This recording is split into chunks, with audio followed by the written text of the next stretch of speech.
जी, हमने education system of Pakistan के हवाले से ये टॉपिक पहले साइकोलॉजी के एंड पे हमने कर लिया था। और आपको पता भी होगा कि हमारे पास एजुकेशन सिस्टम है।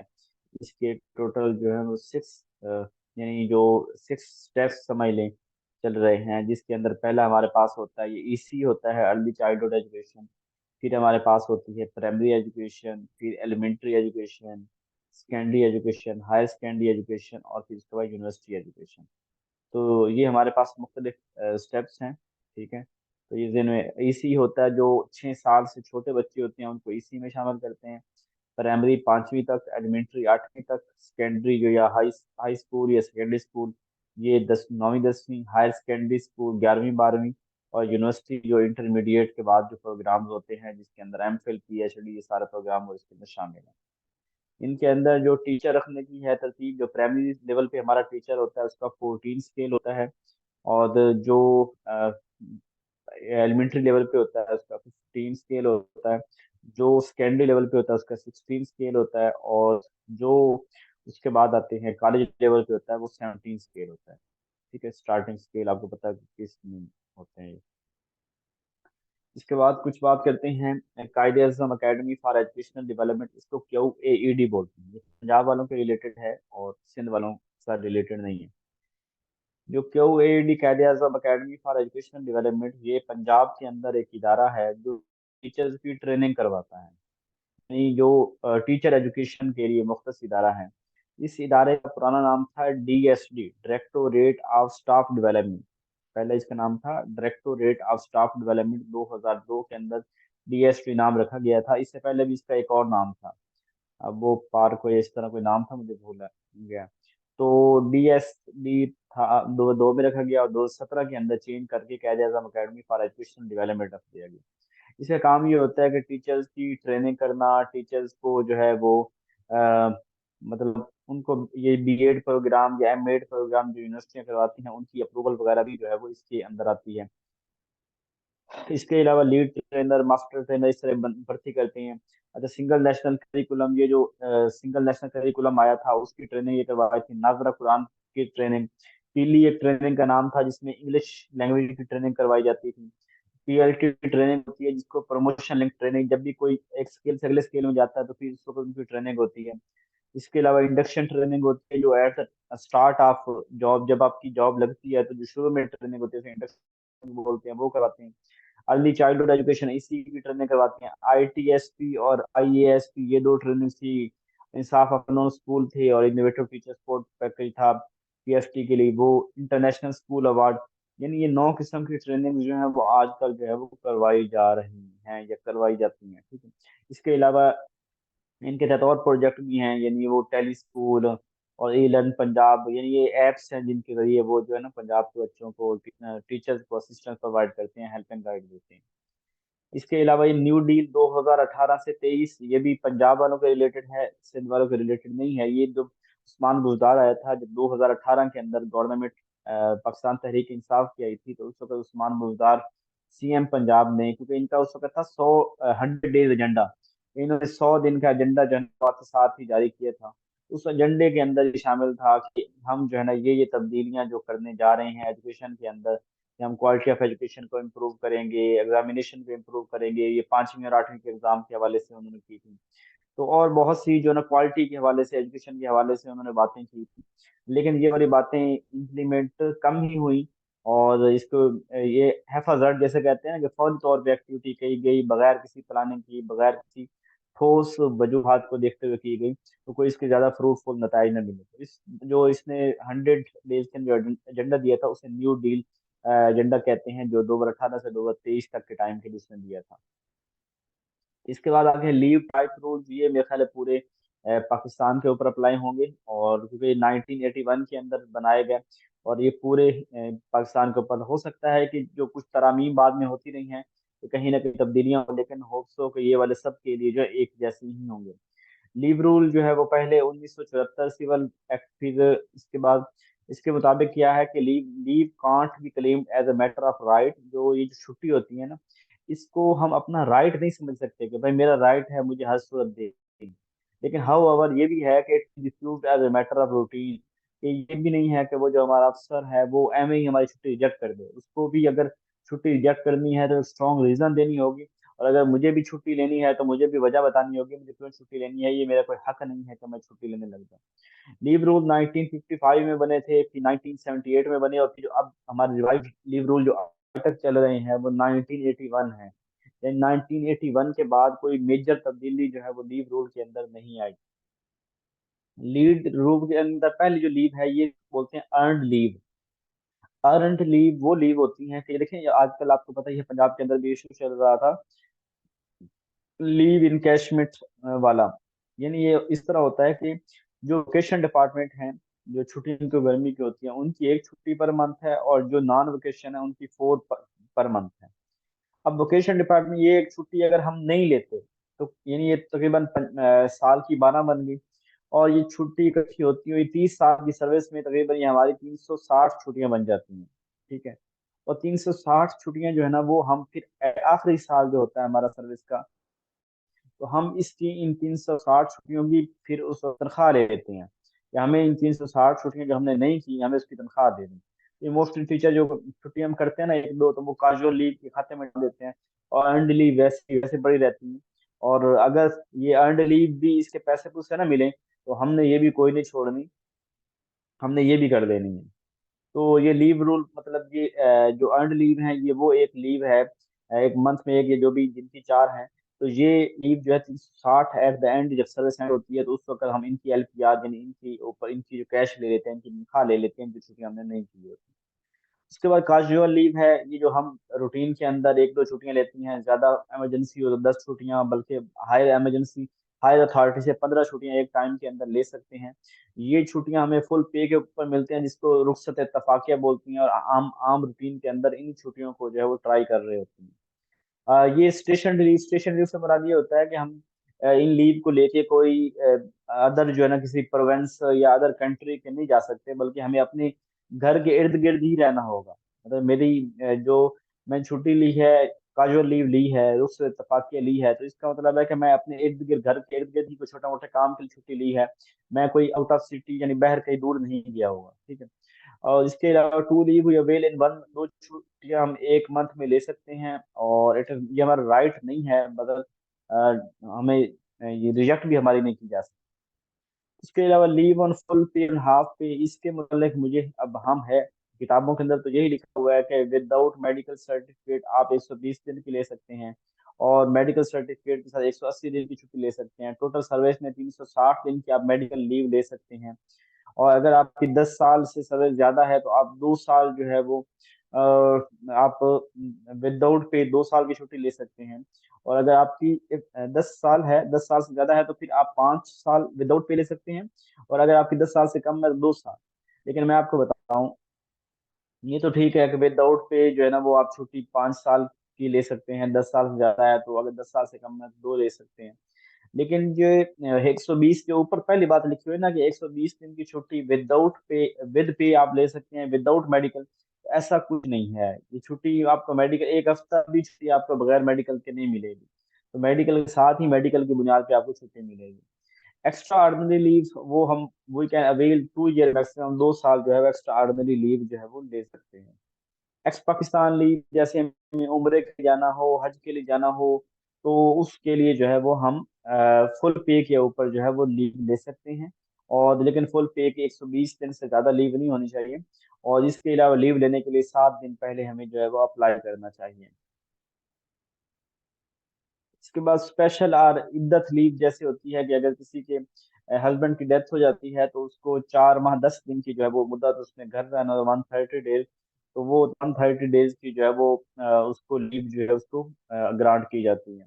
रिक्रिएशन लीव ये होती है हमारे पाकिस्तान के अंदर तो है, पाकिस्तान के अंदर भी है कि जो लोग वोकेशन डिपार्टमेंट है, जैसे हमारा डिपार्टमेंट वोकेशन डिपार्टमेंट है, इस डिपार्टमेंट के अंदर अगर हमने ये लीव लेनी हो रिक्रिएशन वाली तो हमें नहीं मिलती। क्यों? क्योंकि हमें गर्मी की छुट्टियां होती हैं, गर्मी की छुट्टियों के अंदर हम रिक्रिएशन पर घूमना फिरना, सैर और सियाहत के लिए जाना, तो हम लोग तो अपनी गर्मी की छुट्टियों में जा सकते हैं। वो लोग जिनको गर्मी की छुट्टियां नहीं होती उनके लिए रिक्रिएशन लीव होती हैं, और 15 छुट्टियां होती हैं एक साल के अंदर, तो वो कहीं पिकनिक के लिए कहीं जाना चाहें तो वो जा सकते हैं। मैटरनिटी लीव जो 90 डे की फीमेल के लिए होती है, और ये जो है इसके मतलब भी याद रखने की जो तो है वोकेशन डिपार्टमेंट किताबों में लिखा है, इसमें किसी के पास कोई ठोस हो अगर और इन्फॉर्मेशन तो बताइएगा। तो अगर वोकेशन डिपार्टमेंट है तो उनको जो है वो होल सर्विस जब चाहे वो ये लीव ले सकते हैं, यानी ये वाली जो मैटरनिटी लीव है जब चाहे ले लें। जो तो नॉन वोकेशन डिपार्टमेंट है जिनकी गर्मी की छुट्टियां नहीं होती, वो अपनी फुल सर्विस के दौरान सिर्फ 3 दफा जो है वोकेशन ये जो मैटरनिटी लीव विद पे ले सकते हैं।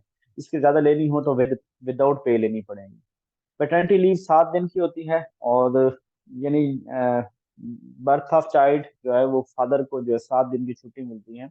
लेकिन ये लेना आजाद ही है कि मेरा जब मुझे इस छुट्टी लेने की जरूरत पेश है, तो जब मैंने प्रोसीजर देखा जी कि हमने सर्विस बुक के ऊपर पहले इधर से अप्रूव करवानी है, फिर उधर से, और उसके बाद कन्वेंस भी जमा करवाना है, उससे बेहतर है 10 छुट्टियां वैसे कर लो अपने जो फर्स्ट अफसर को बता के, बजाय इस बड़े रोले में पड़ने की। LPR वही लीव प्रिपरेटरी फॉर रिटायरमेंट, यानी जो लोग 60 साल की एज, 30 साल जिनकी सर्विस हो जाती है और 60 साल जिनकी उम्र हो जाती है, तो उनको जो 365 डेज जो उनको मिलती हैं, वो चाहें तो छुट्टी ले लें, चाहे तनख्वाह ले लें, इस तरह करें। तो ये हमारा लीव रूल के हवाले से कुछ बातें थी। अब आते हैं स्कूल रिकॉर्ड के हवाले से।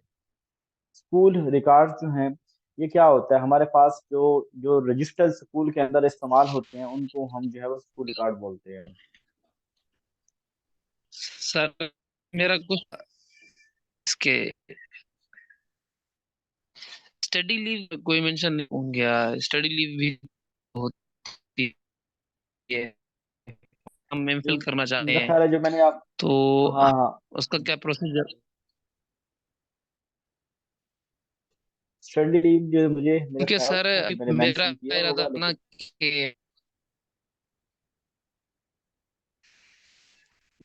नहीं किया सर। अच्छा जो जो स्टडी लीव है ना, थोड़ी आवाज कट रही है, पता नहीं मेरी अगर आपको आ रही है तो मैं इसको स्टडी लीव के हवाले से बता देता हूँ। अगर आपको जो है वो एक्स पाकिस्तान जाना हो स्टडी लीव के लिए, अगर आपकी सर्विस 5 साल सर्विस परमानेंट सर्विस है, यानी 5 साल आपने किसी गवर्नमेंट इदारे में परमानेंट सर्विस की है, और आप PhD के लिए बाहर जाना चाहते हैं, तो आपको 4 साल की जो है वो छुट्टी मिल जाएगी। और छुट्टी मिलती इस तरह है कि एक एक साल करके मिलती है, 1 साल की, फिर उससे अगले साल लेनी एक्सटेंड करवानी पड़ेगी, फिर एक्सटेंड। तो ये आपको विद पे मिलती है। अगर जमा करवाना कन्वींस अलाउंस आपने जमा करवाना होता है, बाकी आपको ये विद पे मिलती है। 4 साल की छुट्टी आपको PhD के लिए मिल सकती है जब आपने एक्स पाकिस्तान जाना हो। इसके अलावा एमफिल के लिए भी यही है, लेकिन वहां मेरे ख्याल 2 या 3 साल है एमफिल के लिए, और वो भी आपको विद पे मिलेगी, और 5 साल की सर्विस के बाद ही मिलेगी। 5 साल की सर्विस अगर परमानेंट नहीं है तो फिर आपको एमफिल या PhD की छुट्टी जो है वो नहीं मिलेगी। ठीक है। अच्छा, इसके बाद आते हैं स्कूल रिकॉर्ड के हवाले से। स्कूल रिकॉर्ड के अंदर हमारे पास एक होता है पंजाब एजुकेशन कोड, ये नहीं है कि एक रजिस्टर समझ लें, एक किताब समझ लें, जिसके अंदर जो है वो लीव के जो स्कूल के कोड वगैरह लिखे जाते हैं, रूल्स लॉज समझ लें, डिसिप्लिन चीजें यानी वो लिखी होती हैं स्कूल के जो है ना वो, आप समझेंगे स्कूल का जैसे कोड होता है, एक मैनुअल सा होता है, तो वो एक बना होता है जिसके अंदर तमाम लॉज लिखे होते हैं स्कूल के रिलेटेड। तो ये हर स्कूल की लाइब्रेरी के अंदर जो है ये पाई जाती है, वह होने हर स्कूल के रजिस्टर के अंदर एक जो है वो पंजाब एजुकेशन कोड की होना चाहिए। फिर दूसरा आ जाता है आर्डर बुक। आर्डर बुक एक ऐसा रजिस्टर है जिसके अंदर जो है जो हेडमास्टर है वो जब एक स्टाफ को किसी को ऑर्डर देना चाहता है तो उसके अंदर वो लिख देता है, और उसको फिर उस बंदे को कन्वे कर देता है, उसको उससे वहां साइन करवा लेता है। मेरे हेडमास्टर ने, प्रिंसिपल ने मुझे कहा कि निशान आपने ये आपकी ड्यूटीज हैं, और उसने वो ड्यूटीज जो है वो ऑर्डर बुक के ऊपर लिख दी, और मुझे कहा कि इस ऑर्डर बुक के नीचे साइन कर दो। तो जहां जहां प्रिंसिपल ने लिखे थे कि इसके बाद ये करेगा, मैं वहां पर साइन कर देता हूँ, तो ऑर्डर बुक होती है। लॉग बुक होती है कि जब मैं मतलब जैसे हम स्कूल में हैं तो स्कूल में हमारा अफसर आ जाता है चेक करने के लिए, तो वो हमारी लॉग बुक मंगवाएगा। क्या लॉग बुक के अंदर वो सारी डिटेल लिख देता है कि मैं स्कूल इतने टाइम पे आया, जहाँ इतने लोग मौजूद थे, ये पढ़ा रहे थे, ये काम कर रहे थे, तो कोई फीडबैक हो, मैंने ये सफाई की है, कोई भी उसमें बात लिखनी हो, तो ये जो है ना वो लॉग बुक के अंदर होता है। ठीक, लॉग बुक रजिस्टर जिसके अंदर याद रखें कि लॉग बुक के अंदर वो अफसर लिखता है जो उसी डिपार्टमेंट का अफसर होता है। एजुकेशन है तो एजुकेशन का अफसर लिख सकेगा, कोई बाहर से आकर किसी और डिपार्टमेंट का अफसर नहीं लिख सकता। इसके विजिटर बुक हो, इसके अंदर मिसाल के तौर पे अब आ गया डीसी आ गया, असिस्टेंट कमिश्नर आ गया, कोई और ऐसा अफसर आ गया जिसका हमारे एजुकेशन डिपार्टमेंट से ताल्लुक नहीं है, एजुकेशन डिपार्टमेंट का अफसर नहीं है, तो वो जो अपने कमेंट्स के बाद कोई लिखना चाहेगा तो वो विजिटर बुक के अंदर लिखेगा। प्रॉपर्टी रजिस्टर जिसके अंदर हम जमीन का जो लैंड का जो है वो रिकॉर्ड वगैरह लिखते हैं। इसी तरह स्टॉक रजिस्टर होता है जिसके अंदर हम जो है वो तमाम स्टॉक को जो है वो लिखते हैं कि हमने इसी को प्रॉपर्टी रजिस्टर में आई थिंक स्टॉक रजिस्टर की जगह ही इस वर्ड को यूज किया। तो इसके अंदर वो जितने भी स्कूल के अंदर एसेट्स हैं, जितनी चीजें स्कूल के अंदर मौजूद है वो सारी इसके अंदर मैंने, इतने पंखे हैं, इतने बेंच हैं, इतनी कुर्सियां हैं, जो चीज स्कूल के अंदर होगा वो हम इसके अंदर लिखेंगे। और हर 30 जून को जो है ना वो स्टॉक को, या पहले जो जुलाई का पहला हफ्ता होता है, इसके अंदर स्टॉक को वेरीफाई किया जाता है कि आज जो पिछले साल हमने चीजें लिखी थी वो मौजूद है कि नहीं मौजूद। फिर उसके ऊपर होता है कि ये चीजें मौजूद हैं। क्रॉसपॉन्डेंस रजिस्टर होता है कि जो डिस्पैच और रिसीविंग मेल को होता है। यानी डिस्पैच मतलब जब आप कोई ईमेल अपने एक डाक जो है ना अपने दफ्तर से निकाल रहे हैं तो आप एक डिस्पैच नंबर लगा देते हैं। और डायरी नंबर जब आप कोई डाक रिसीव करते हैं तो डायरी नंबर लगा देते हैं। तो डिस्पैच और रिसीव मेल जो होती है ना, ये करस्पॉन्डेंस रजिस्टर होता है, उसके अंदर लिखते हैं। कैश बुक रजिस्टर जिसके अंदर तमाम एक्सपेंडिचर्स, तमाम इनकमिंग और तमाम आउटगोइंग, तमाम कमिंग इनकम और तमाम जो जाने वाली इनकम है उसके मुतालिक जहाँ लिखा जाता है, ये वीडियो मेंटेन करता है। एक्वेंटेंस रोल वो होता है, पुराने जमाने में होता था कि जब तनख्वाहें मैनुअल मिला करती थी तो उस वक्त जो है हेडमास्टर इसको मैनेज करते थे। इसके अंदर लिखते थे कि इतने पैसे मैंने बैंक से रिसीव किए, इतनी तनख्वाह मैंने फलां को दी, कटौती इतनी की। एक्वेंटेंस रोल के अंदर तनख्वाहों की डिस्बर्समेंट के हवाले से बात होती थी। इसके बाद कंटिजेंट स्टॉक रजिस्टर ऐसा स्टॉक है जो जो जायल हो जाता है, जो जिसकी कुछ टाइम, जैसे बर्फ है, जैसे न्यूज़पेपर है, रिफ्रेशमेंट है, ऐसी चीजें जो स्टॉक के अंदर जो है उनको खत्म हो जाती हैं, वो कंज्यूम हो जाती हैं, उनका स्टॉक के अंदर वो चीज़ नहीं रहती, तो उनके लिए हम अलग से स्टॉक रजिस्टर बनाते हैं, कंटीजेंट स्टॉक रजिस्टर बोलते हैं। इसके अलावा सर्कुलर या फाइल रजिस्टर वो उसी तरह ही होता है जैसे वाटर बुक थी ना, उसी तरह के जो सर्कुलर चलाना होता है कि सबको जाके ना ये बात बता दो कि कल से असेंबली इतने टाइम होगी, कल से कॉलेज इस टाइम पे लगेगा। अब ये सर्कुलर जो है ना वो सबके पास रिवॉल्व कर रहा होता है, सिर्फ बंदों से उसको साइन हो जाते हैं कि ताकि सबको पता हो कि उनके नोटिस में बात आ गई है। मूवमेंट रजिस्टर ये पहले होता था कि जब किसी ने हाफ लीव करनी हो, कहीं जाना हो, तो उसके बाद उनको मूवमेंट रजिस्टर जो है वो दिया जाता है। यानी कि वो मूवमेंट रजिस्टर के अंदर वो लिख लेते थे कि मैं जो है वो इतने टाइम के लिए वहां जा रहा हूँ, तो ये मूवमेंट सर रजिस्टर होता अभी था। भी है, टीचर अटेंडेंस। अभी भी अच्छा जी हमने जी, जाना हो तो हाँ जी लिख के जाते हैं हम। ठीक है। मतलब हमारे यहाँ ना स्कूल साइड पे वो नहीं है, स्कूल साइड पे उन्होंने कर दिया हुआ है कि हम फुल डे की लीव अप्लाई करते हैं, ये हाफ डे हमारे यहाँ कोई नहीं अब होता। यानी जब भी जाना है ना, हमने उसको लीव ऑनलाइन अप्लाई करनी होगी, एक्सेप्ट करवा के फिर जाना होता है, जैसे स्कूल में था। अब तो कॉलेज में है तो ज्यादा बढ़ गई है। अच्छा, टीचर अटेंडेंस रजिस्टर जो है वो टीचर अटेंडेंस हो गया, स्टूडेंट रजिस्टर हो गया, कैजुअल लीव रजिस्टर वो जो हम एक दूसरे से इत्तफाकिया करते हैं, तो वो उसमें लिखी होते हैं कि इस बंदे ने ये, मतलब ये भी हम अटेंडेंस रजिस्टर होता है उसके नीचे हम लिख देते हैं, इसके अलग कोई नहीं हम बनाते। पे रोल, पे बिल्स, ये जब आप ने कोई अपना फार्म वगैरह या कोई इस तरह चेंज फार्म या इस तरह की चीजें जब आपने अकाउंट ऑफिस में भेजनी हो, तो आप ये देखते होंगे कि आपका जो क्लर्क है ना, तो अगर जिन जिन इदारों के अंदर क्लर्क डाक लेके जाते हैं, तो क्लर्क जब डाक लेके जाता है ना तो वो वहां पे अकाउंट ऑफिस में जमा करवाने साथ ही उनसे डायरी नंबर ले लेता है, यानी कि उनके स्टैंप अपनी रजिस्टर के अंदर लगवा लेता है।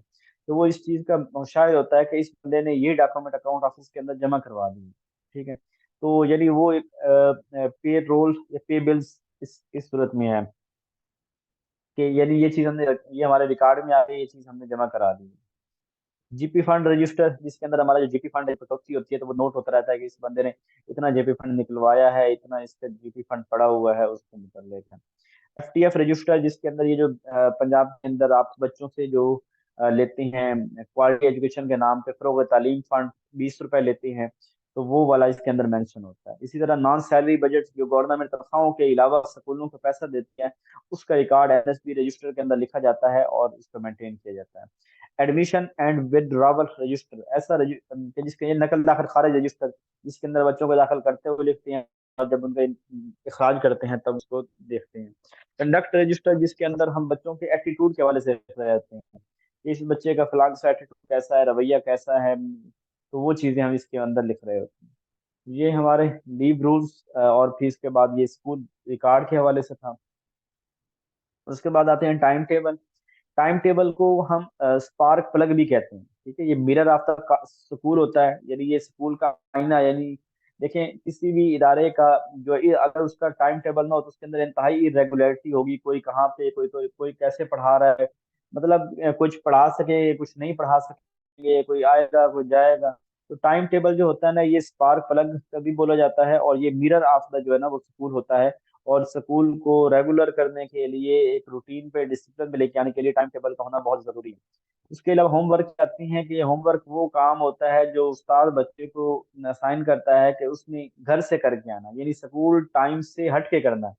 स्कूल जो टाइम है, 12 बजे छुट्टी है तो 12 के बाद काम करना है, तो इसको होमवर्क बोलते हैं। इसका पर्पज यही होता है कि ताकि बच्चे की जो है ना वो एक तो स्टडी की हैबिट बन जाए, घर जाके जब किताब उठाएगा तो लिखना शुरू करेगा तो उसको जो है ना वो उसकी एकेडमिक परफॉर्मेंस भी बेहतर होगी। जब हम चीज लिखते हैं तो कुछ ना कुछ हमारे दिमाग के अंदर उसका स्केच रह जाता है।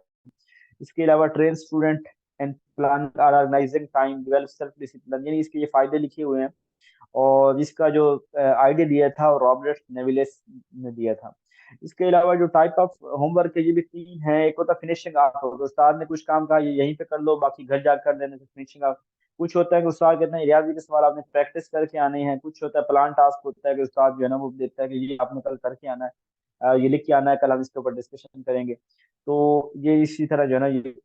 इसके बाद आ जाता है कि इम्पोर्टेंट पंजाब वालों के लिए अहम है, और सिंध वालों का अलग से कोई होगा। तो पीडा एक्ट 2006, पीडा एक्ट होते हैं कि Punjab employees efficiency accountability and discipline act, ठीक है। Punjab employees efficiency efficiency and discipline act, ठीक है।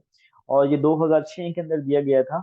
और पीडा एक्ट जो है बेसिकली ये गवर्नमेंट मुलाजमीन के ऊपर लगता है, और लगता इन वजूहात की बुनियाद पे है कि वो बंदा जो कोई करता है कि मिसाल के तौर पे जो, इसको मैं यहाँ लिखे हुए आगे, करप्शन करता है जो बंदा, मिसकंडक्ट बदतमीजी करता है, मिसबिहेव करता है, और इसके अलावा ये उन चीज उनके ऊपर लगते हैं। और जो करप्शन करे, जो मिसकंडक्ट करे, उनके ऊपर, जो सीक्रेट एक्ट की खिलाफ वर्जी करे उसको ऊपर ये लगता है।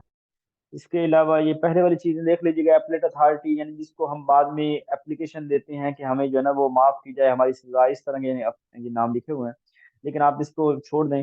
सिर्फ इतना ध्यान में रखें, इसके तीन तरह की पेनल्टीज होती है, माइनर, एक होती है मेजर, और एक होती है पेनल्टीज आफ्टर रिटायरमेंट।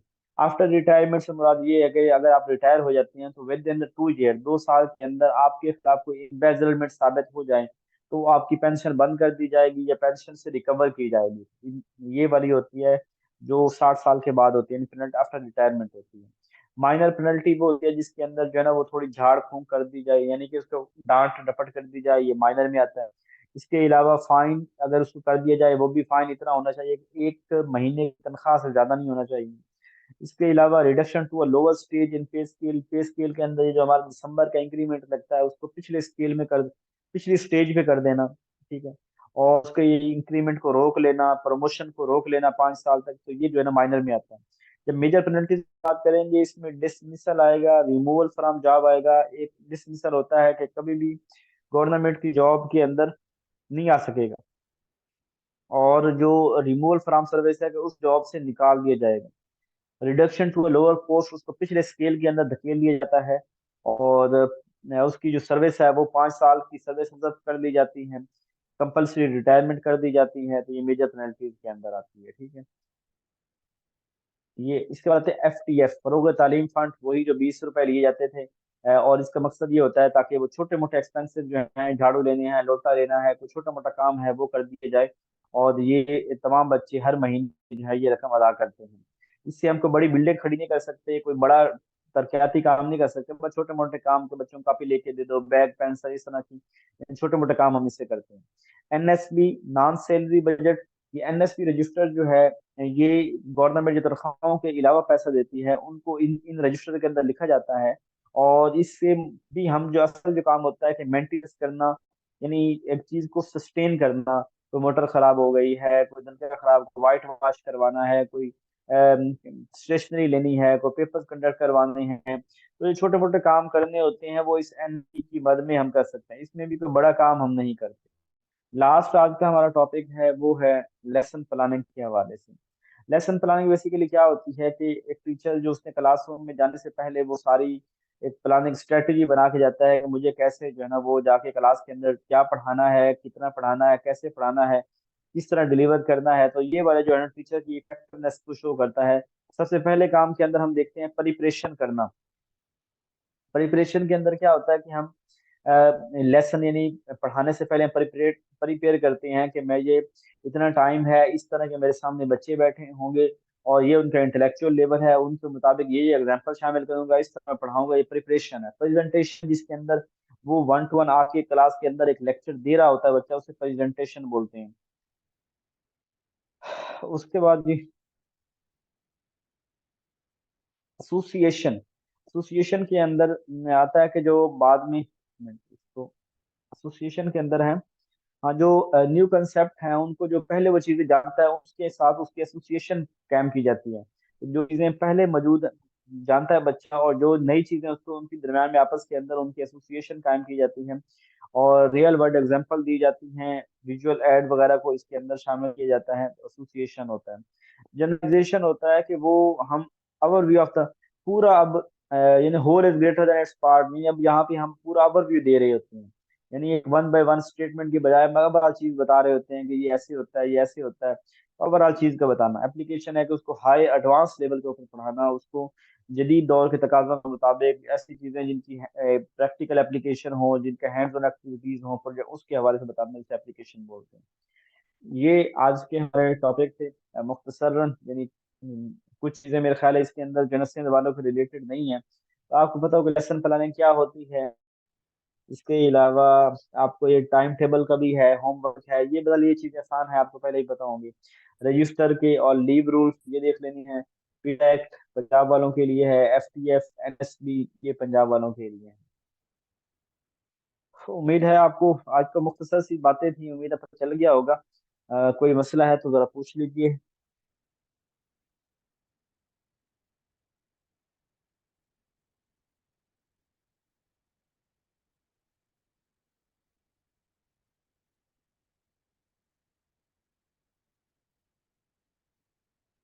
सर इस पे अलग से वीडियोस हैं, ये जो आज वाले हमारे लेक्चर थे? जी जी, जो मेरा जितना भी नोट्स है ना मेरे, इन जी जी। सब के ऊपर जो है ना वो मेरे हैं वीडियोस हैं। कोई भी ऐसा टॉपिक नहीं जिसके ऊपर वीडियो ना हो। जी सर, ठीक हो गया। फंड रजिस्टर के बाद आप कौन सा रजिस्टर ले रहे हैं? एनएसपी रजिस्टर ले रहे हैं, एफटीएफ रजिस्टर ले रहे हैं? नहीदुल्ला साहब। जी इरफान साहब। सर मैंने क्वेश्चन किया था, शायद मैं डिस्कनेक्ट तो हो गया था, आपने आंसर दिया होगा। ये जो स्टडी लीव का मैंने किया था सर। जी मैं बताता हूँ, दोबारा बता देता हूँ, मैंने बताया था उससे तक कि स्टडी लीव जो है ना, ये अगर आपकी 5 साल परमानेंट सर्विस है, यानी आप जॉब में सिलेक्ट हुए और आपकी 5 साल परमानेंट सर्विस है, तो फिर आपको जो है स्टडी लीव मिल सकती है। स्टडी लीव जो होगी, अगर आपने पीएचडी करनी है तो आपको 4 साल के लिए मिलेगी। और वो आपको एक एक साल आसानी से मिल जाती है, कोई मसला नहीं होता। और 1 साल की देती है, फिर अगले साल फिर उसको एक्सटेंड करवाना पड़ता है, फिर इस तरह करके, और ये विद पे मिलेगी। आपको उसका कन्वेंस अलाउंस जो है वो सिर्फ जमा करवाना होता है। तो ये होती है हमारी। और अगर एम फिल के लिए करना है वो भी आपको मिल जाएगी 2 साल या 2.5 साल। मतलब लीव का कोई नहीं होता, इस सफारी अगर पूरा टाइम हो भी जाए ना, आप एक्स्ट्रा भी ले सकते हैं। हमारे कॉलेज में ही प्रोफेसर हैं तो उनको जो है ना उन्होंने पीएचडी मैथमेटिक्स किया और उन्होंने 4 साल छुट्टी ली। बाद में उनका पीएचडी थोड़ा लंबा हो गया तो उन्होंने 1.5 साल और ले ली, 5.5 साल उन्होंने विद पे तनख्वाह लेके जो है ना वो किया है। सर सर ये मेरी अभी गवर्नमेंट जॉब को तकरीबन 1 साल हुआ है, 1 साल हो गया है। तो मैंने जब कहा कि मैं अप्लाई करना चाहता हूँ स्टडी लीव के लिए, तो उन्होंने कहा एटलीस्ट आपकी ना 2 साल माना सर्विस होनी चाहिए। सर ये फिर 2 होगी या आप 5 बता रहे हैं? 2 अगर साल करते हैं ना तो फिर वो आपको दूसरा तनख्वाह नहीं देंगे, विदाउट पे करेंगे, विद पे नहीं करेंगे। अस्सलाम वो वालेकुम पूरा। सर। वालेकुम अस्सलाम। सर क्लास 8 बजे से स्टार्ट है? जी आज 8 बजे थे। जाग गई हो? सर सर मैं तो अपने, मुझे नहीं था इस बात का इल्म, आप रिपीट कर दें क्या बताया क्या नहीं। चले, आपको वो वीडियो मिल जाएगी, परेशान नहीं। अच्छा सर, ये बता दें एनएसपी क्या बताया था आपने? एनएसबी है नॉन सैलरी बजट, यानी वो पैसे जो तनख्वाह के अलावा ना स्कूलों को मंथली मतलब सालाना, हर क्वार्टर 4 दफा साल में मिलते हैं पैसे ये, हर 3 महीने बाद। और ये होता है बच्चों की तादाद के ऊपर स्कूल को पैसा मिलता है, फंड मिलता है। उसका मकसद ये होता है कि स्कूल के अंदर एक मेंटेनेंस करना, छोटे मोटे बच्चों को स्टेशनरी लेके देनी है, कोई मतलब स्कूल को चलाने के लिए जैसे बिल वगैरह पे करनी होती हैं, कोई वाइट वॉश करवा लिया, छोटा मोटा और काम करवा लिया, कोई रिपेयरिंग वगैरह करवा ली। इस मद के अंदर ना स्कूलों को पैसा मिलता है, हर 3 महीने बाद मिलता है, और चार यानी साल में 4 दफा मिलता है। तो उसको वो उसके लिए रजिस्टर बनाया जाता है, जिसे ये NSP non salary budget register बोलते हैं, जिसके अंदर हम कितने पैसे आए, कहाँ कहाँ लगाए, वो सारा कुछ हम इसके अंदर रिकॉर्ड मेंटेन रखते हैं। अच्छा जी, लीव रूल के हवाले से ये किसी ने कहा है कि बता दें जी। लीव रूल हमारे पास जो है मुख्तलिफ तरह की लीव्स होती हैं। अर्नड लीव होती हैं, जो हम जो है ना वो वोकेशन डिपार्टमेंट को एक होती हैं, नॉन वोकेशन को 4 होती हैं। और ये छुट्टियां हम चूंकि लेते को नहीं है, तो ये 30 साल जिसकी सर्विस हो जाए तो उसकी ये 360 छुट्टियां बन जाती हैं, और वो छुट्टियों के फिर तनख्वाह ले सकता है इन छुट्टियों की। चाहे तो 1 साल छुट्टी ले ले, चाहे तनख्वाह ले ले। तो ये अर्नड लीव होती है। कैजुअल लीव इत्तफाकिया जो हम महीने के अंदर 2 करते हैं। और इसके अलावा इद्दत लीव होती हैं, 4 माह 10 दिन हो गए। इस मैटरनिटी लीव होती है, वो 90 दिन की होती है। ये सारी विद पे होती हैं, बस उसकी आपने जो है ना वो कन्वेंस अनाउंस जमा करवाना होता है। इसी तरह एक्सपेक्ट लीव भी आपको मिल सकती है, उसकी आपको 5 साल की सर्विस चाहिए होती है। सर ये तो सुपर एन्युएशन का टाइम 55 ईयर्स तक है या 60 तक है? आप जो रिसेंट बता रहे थे तो पंजाब के हवाले से तो 55 है, नहीं नहीं, सिंध में तो अभी अभी 60। जो का है, जो जो जी फिफ्टी सर। फाइव कहा है ना, 55 का मतलब है कि आप 50 साल से पहले रिटायरमेंट नहीं ले सकते। पहले तो ये होता था कि आप 25 साल की सर्विस के बाद रिटायरमेंट ले लेते थे। तो एक बंदा 20 साल में भर्ती हुआ है तो 45 साल में वो 25 साल सर्विस मुकम्मल हो जाती, रिटायरमेंट ले लेता था। तो जो सुपर एनुएशन है वो ये है कि 60 साल जो बंदा पूरी सही, 60 साल हमारा गवर्नमेंट के, 60 साल से ऊपर हम एक दिन भी नहीं रह सकते। तो जो 60 साल की सर्विस बंदा करता है और 60 साल करके रिटायर होता है, उसे सुपर एनुएशन कहते हैं, रिटायरमेंट बोलते हैं। तो बाकी ये 55 साल की शर्त लगाई है वैसे कि 55 साल से पहले कोई रिटायरमेंट ले ही नहीं सकता पंजाब के अंदर।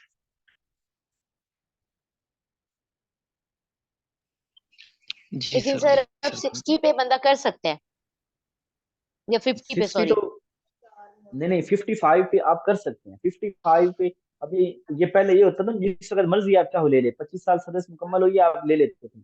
अब ये गवर्नमेंट ने सख्ती कर दी कि नहीं, 55 साल से पहले कोई रिटायर ना हो। तो 55 साल की उम्र के बाद आप रिटायरमेंट ले सकते हैं। और 60 साल तो फिर आप वैसे ही रिटायर हो जाना होता है, फिर तो आप ले ना ले आपने हो ही जाना, रिटायर हो ही जाना। मतलब 55 पे सर ले सकते हैं हम, 55 हाँ जी, साल हो जाए ले बंदे सकते की एज, और सर्विस सर 25 साल हो जाए। हैं। हाँ तो सारी बात है, सर्विस 25 साल हो ही जानी है जिसका अब इतना है। हाँ ये है कि लोग लेट भी तो लगते हैं। 25 साल सर्विस हो और 55 साल उम्र हो।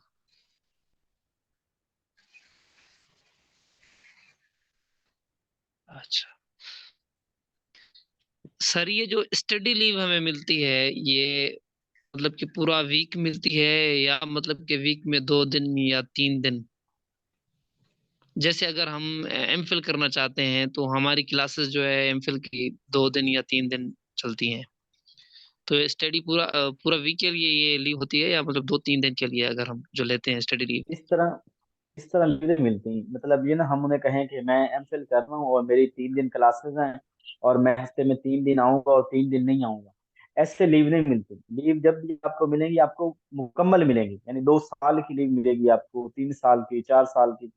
यानी जितनी आपने लीव लेनी है आपको मुकम्मल टाइम की मिलेगी। ये नहीं कि मैं ना मेरी फलां दिन एक दिन क्लास, मैंने जो है ना वो 10 बजे मैंने जाना है, और इस तरह कोई शॉर्ट टाइम की, यानी ये लीव इस तरह लीव नहीं मिलती।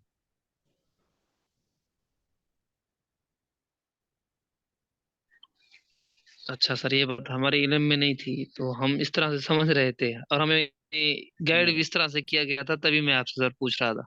नहीं नहीं, ऐसे ऐसे लीव नहीं मिलती कि आप कहें कि 2 दिन के लिए चले जाओ और 3 दिन में आ जाऊंगा। ऐसे लीव नहीं मिलते। चलो sir, thank you sir. Okay.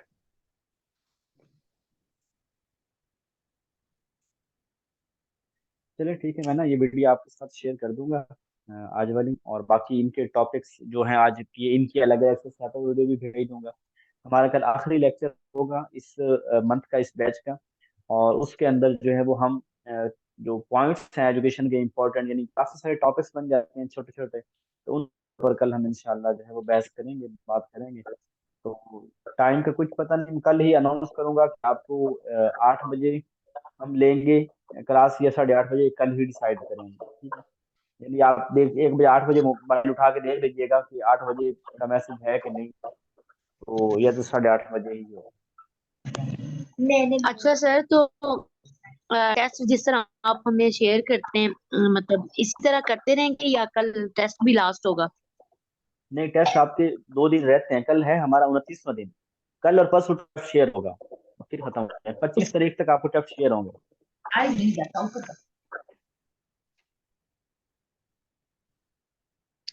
हमने इसके 25 बाद सर नवंबर से क्लास स्टार्ट भी किया था, खत्म और और जी ग्रुप टेस्ट पर भी रहेगा। खत्म आपको फिर? कोई जी कोई सवाल आपने पर्सनली पूछना होगा तो मैं हाजिर हूँ उसके लिए।